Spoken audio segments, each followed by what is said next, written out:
Hello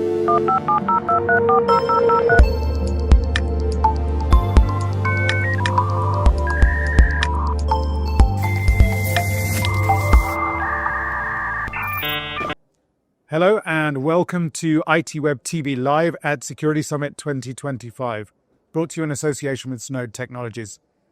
Today, I'm joined by Dr. Maiendra Moodley, who's a senior analyst at Wikistrat. Welcome, Doctor. Thank you so much for having me, Adrian. Can I call you Doctor or Mai? Mai. Mai. Okay, Mai. Let's get started. So I'm looking at your conversation topic for the presentation, and it says security as an elusive service. Why do you describe it as elusive? Because, Adrian, one of the challenges we have in trying to quantify the value of security is that we always try to find objective criteria. We focus on KPIs and JPIs, and CISOs are always asked, what is the value proposition? But the problem with the value proposition is that it actually is not as objective as it is subjective. Mm-hmm. So today's conversation, which we're going to have with delegates, is going to focus on why do we have that difficulty? And how then do we overcome that difficulty? So therein lies the challenge of the illusion of security being, quite frankly, subjectively evaluated, when in reality, everybody is searching for an objective value. Okay. And why do you think they kind of struggle to find and define that value? Well, Adrian, I've been looking at that problem probably for literally the last 25 years of my career. Okay. And I have finally come to perhaps an answer. I'm not suggesting to listeners today and viewers that it's the right one, but I'll offer it. What happens in organizations is that organizations evolve. Similar to relationships, they change over time. But what happens is that the people that we recruit to run these functions for us do not necessarily evolve with, quite frankly, the organization. So you have organizations, for example, that have moved maybe from being conservative, where literally they can tick the boxes, so to speak, and that's what they are, quite frankly, relying upon. Now, security is almost like a utility. It's expected to be found there. Then as market forces change, and suddenly they have to become adaptive, agile, they require a different focus point. But the problem is that when they have the same sort of skill set that they're looking for, they'll find the same skill set, but not necessarily the same cultural fit. And so the challenge which we are facing is how do you ensure that you have the right person who's got the right cultural fit organizationally into the organization beyond just a CV of qualifications. And therein lies the critical crux. Okay. The other critical crux is if, Adrian, we look at it, what gets people promoted typically into senior positions is often their technical skills, their management skills. But if you want to be an executive at a CISO level, you've got to manage two critical elements. One is impact and the other one is influence. Now, surprisingly, the ability to manage impact and influence, which is sometimes loosely referred to in the context of organizational politics, is the ability to sell. So what you've got to be able to do is to let go of the concept of, I have to manage everything and be able to pick the latest firewall and security device, to, I actually have to be able to convince everybody else that that's the best way for us to deliver on what we meant to do. Mm-hmm. So the challenge is for many CISOs, and let alone CISOs, is getting that transition right. Because the focus of what got them to that position, their technical skills and then their management roles, is then not necessarily translated into their ability to effect impact and influence. Okay. One thing you said, and it kind of kept coming through my mind then, is that I can't remember I'm going to pretend that I've got some statistics, and obviously I've done the research. I haven't, unfortunately.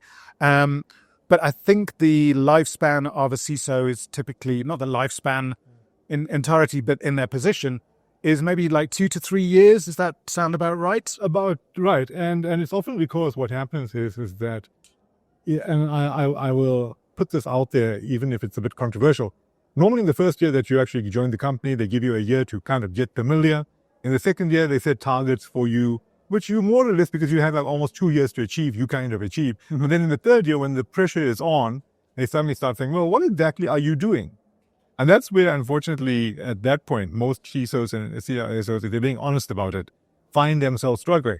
Because the issues of cultural fit, the issues of actually being able to understand the business and what the business's cultural fit is that they are trying to fit into is suddenly a problem. So what you find is CISOs have like almost like a revolving door, as controversial as it sounds. Yeah. Continually being hired because apparently they worked at one top company and they have all the boxes ticked in terms of qualifications. But nobody then focuses on, are you the right person for the right job? So typically, Adrian, it's like trying to go out and say, we need to find a chief financial officer. Everybody will say they need to be in a CA or an MBA or something of the sort. And the qualifications are, one has it and another one has it as well. But what makes one more successful than the other, and why does one stay there for 10 years versus one for 3? It's because the one who can stay there for longer is able to adapt themselves to the changing evolution of the company. Mm-hmm. They're able to understand that as the leadership of that company changes, they're able to achieve impact and influence. Otherwise, you find the reality, security is seen as an overburdened expenditure. It's like, quite frankly, having insurance. We all pay for it, but we're still trying to find the value proposition. And when you do decide to claim, they say, well, you know what, there's this excess. So in the case of security, you find we spend on it, but when you get hacked into, the automatic question is, what was the CISO doing? So that's why you find that revolving door. Because the first thing that happens when something goes wrong is let's deal with, quite frankly, somebody having to take the blame. Sure. That's the CISO. Yeah. Yeah. And what do you think, what advice would you give to the CISOs if they're kind of in that second year, maybe they're about to come into the third year? As a strategic advisor, what would you tell them? Like, this may be trouble ahead. Is this really the right organization for you? Now is the time to kind of step up or step off. Well, I tell them two things. Firstly, recognize that after a certain point in your career, because you've been in the IT security industry for a number of years in order to become a CISO, and you've passed all of the qualifications, the first thing you have to do is to find the organization which you will fit into. Mm-hmm. And you have to recognize that as you evolve as a person and the organization evolves, there's a certain point at which you have to continually ask yourself, is this the right fit for me and is this the right space for me? At the point that you realize it's not, the best decision for you to do and for the organization to do is to consider alternative options. Because it's almost like being in a relationship. Many people will say, well, we've been in this relationship for so long because we have children together, but they're unhappy in it. Sure. And you get many CISOs who will say, well, because I need the pension or I actually have the benefits, I'm going to stay. But they view themselves as disservice because instead of actually managing their careers actively, they're then in free fall. So the first point would be that, make sure that you're the right fit and continually realign yourself. Secondly, ask yourself, how well am I communicating the value proposition of what we are doing to the organization's leadership? And do I understand what the organization is going through as it evolves? And do I want to be part of that evolution? Or do I think that thing is, quite frankly, something that I can't be part of? So you get CISOs, for example, who literally, they want to work with cutting edge technology, the latest, greatest, best pieces of technology out there. And you have other CISOs who, quite frankly, want to literally run security as efficiently as they can from point A to B. Both are different personality sets. Mm-hmm. They may have the same qualifications, they may have everything else in common, but they have a different mindset. Now, if they're not aligning their mindset to what the organization wants, fundamentally you're going to find a dissonance because they're going to be accused of not being agile enough or being accused of being too aggressive. And the only way to overcome that, Adrian, is literally to find the right fit. So if you are in that 2 to 3 year period, what you should be doing is asking yourself a question, and not just wait for 2 to 3 years, but actually on a almost daily basis. Am I the right fit for this organization? And do I believe that what I'm doing is generating value for my stakeholders, both the organization, the people I have to work with? Am I generating value? And at the point where you don't feel you're generating value, that's when you have to introspect. Because the one thing as CISOs we have is the issue of integrity. Mm-hmm. And we should never ever sacrifice that integrity because only we know what is going on in our own minds, just because we feel that that is what is demanded of us. Okay. So I think the position of the cybersecurity leader has evolved and become more important in the hierarchy probably over the past 5 to 10 years. I've used this example a couple of times in this very studio. But a few years ago, we used to do work for the CIO community. And a lot of the messaging then was turn yourself from a techie into a business leader. Like talk business language rather than technology language. And I think we're seeing the same conversations here amongst the cybersecurity community. So given that kind of that evolution's happening, they're perhaps almost overtaking the CIO in terms of the board and the exco want to know more now from them. How do you see the cybersecurity role or the role of the cybersecurity leader, rather, evolving over the next 5 years? I think what we're going to find, in the same way that we found that there was certification for professional CIO, which differentiates CIOs from literally the best in the industry that's available from the IITPSA. You're going to find that as opposed to what was technical competency certifications, you're going to get professional certifications aimed at leadership. Okay. Because what has happened in the past, if you look at many of the job advertisements that came out, they focused on what was essentially pragmatic, practical skills in cybersecurity. The issue of leadership qualifications was a bit of a lacuna. And so the first thing I anticipate in the next 5 years, in the same way the professional CIO came out from the IITPSA, and I'm not speaking on their behalf, No, sure. but I would anticipate that as an industry, we are going to see a similar thing like a professional CISO qualification coming out, which would also be NQF rated, where literally organizations are able to say, if we hire a professional CIO, we know exactly what we are getting, because literally that person had to qualify and certify themselves amongst their peers as being amongst the best of the best. So I think that's the first thing that we're going to see, the desire to quantify this. The second thing we're going to find is that the skill sets of CISOs is going to change. You're going to find more emphasis on business qualifications, Okay. and actually leadership qualifications, as opposed to purely how technically competent are you.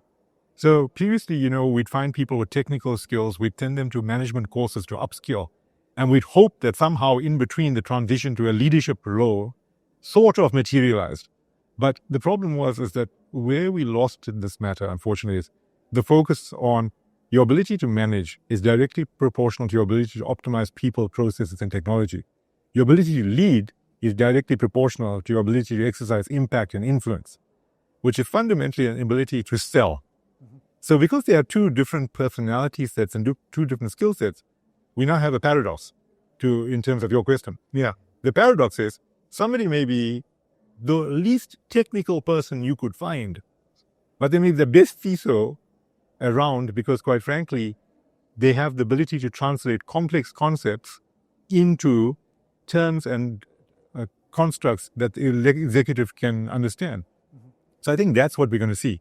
A combination of certification and a combination of a transition in the role. And you're going to find, unfortunately, as organizations start saying, we have to have a CISO, because, organizations go through this phase sometimes. They hear that somebody's got a CISO or a CSO, so we have to have them. But if you ask them, what do these people do? Everybody knows we have to have them. It's like a health and safety sort of element. But nobody's quite sure what they do. That's also going to change. That's where the questions come from. Because as you start loading the executive with more and more people with the title chief in front of him, everybody wants to know what is it you're in charge of. And so the value proposition becomes an issue. The third point, sir, I would offer you is, as they are issued of role conflict, what does the CIO manage and what does the CISO manage? Because there are elements of infrastructure that have security. Well, let me go the other way around it. You can't divorce security from infrastructure or from development or any other element. So at what point does the organization say, we've heard what the CISO does, we've heard what the CIO does, but you're both describing the same car, and one of you is responsible for changing the tires and the other one's doing the balancing. Can one of you actually balance the tires and mount them actually on the vehicle at the same time? Because what you're doing sounds very similar. So that's why these questions are coming in, because these are very expensive resources and the issue of value proposition becomes more critical. Sure. Mai, that's been fascinating. Thank you so much. Thank you so much for having me. Cool. That's been Dr. Maiendra Moodley, who is a senior analyst at Wikistrat. Please stay tuned for more interviews.